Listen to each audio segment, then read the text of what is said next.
Welcome to Deepa's kitchen. இன்றைக்கி நாம் பாசிப்பருப்பை வச்சு ஒரு கிச்சடி தான் செய்ய போகிறோங்க. வாங்க வீடியோக்குள்ளே போகலாம். அதுக்கு ஒரு டம்ளர் நான் பச்சரிசி எடுத்துக்கிறேங்க. அது கூடயே நீங்கள் அதே அளவுக்கு உடைச்ச பாசிப்பருப்பு எடுத்துக்கோங்க. பச்சை பயிறு இதை நல்லா கழுவி எடுத்து வச்சுக்கோங்க. குக்கர் எடுத்து வச்சுட்டேங்க. நான் இதை குக்கரில் தான் சமைக்க போகிறேங்க. குக்கர் காஞ்சதையும் நம்ம ஆயில் சேர்த்திக்கலாங்க.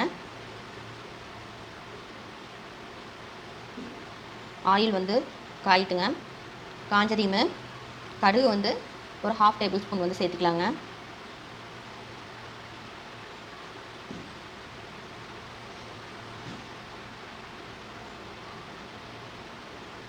கடுகு நல்லா பொரிட்டுங்க.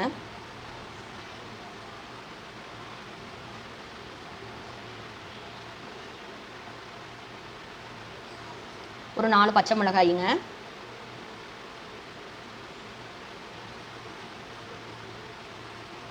சின்ன வெங்காயம் இருந்தால் ஒரு 5-6 வெங்காயத்தை அரிஞ்சு போட்டுக்கோங்க. பெரிய வெங்காயமாக இருந்தால் ஒரு மீடியம் சைஸ் பெரிய வெங்காயத்தை பொடி பொடியாக நறுக்கி எடுத்து போட்டுக்கோங்க. ஒரு 6 பல் பூண்டுங்க தட்டி எடுத்து போட்டுக்கோங்க. ஒரு கைப்பிடி கருவேப்பிலை போட்டு நல்லா கலக்கி விட்டுக்கலாங்க. 2 தக்காளிங்க. நல்லா தக்காளி வணங்கட்டுங்க.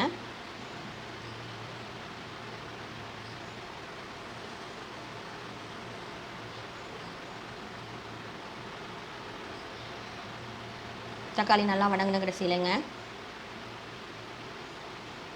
ஒரு 1/2 டேபிள் ஸ்பூன் மஞ்சத்தூள்,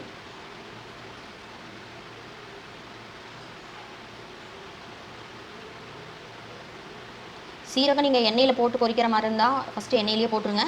இல்லை இப்படி தனியாக போடுறதுனால போட்டுக்கலாங்க. 1 டேபிள் ஸ்பூன் சீரகம்,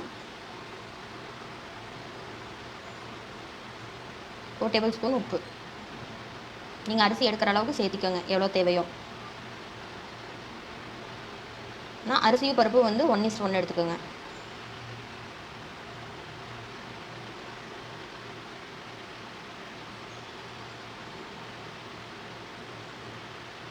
தக்காளி பழம் நல்லா வணங்கட்டுங்க. வணங்கினதையும் நாம் தண்ணி சேர்த்திக்கலாங்க. மிக்ஸ் பண்ணி விட்டுக்கலாம்.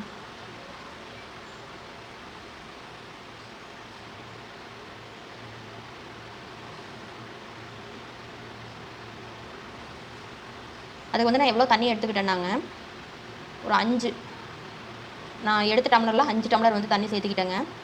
ஏன்னா சாப்பாடு எனக்கு நல்லா மசிஞ்சு வரணுங்க.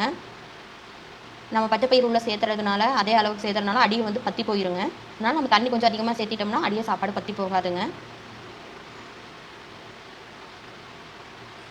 1 கப்புக்கு 3 கப்பு தண்ணிங்க. அதே மாதிரி 1 கப் பாசிப்பருப்புக்கு 2 கப்பு அளவு, அதனால் 5 கப்பு தண்ணி எடுத்துருக்கோங்க. இப்போ நாம் அரிசியும் பருப்பையும் கழுவி வச்சதை சேர்த்திக்குவோங்க.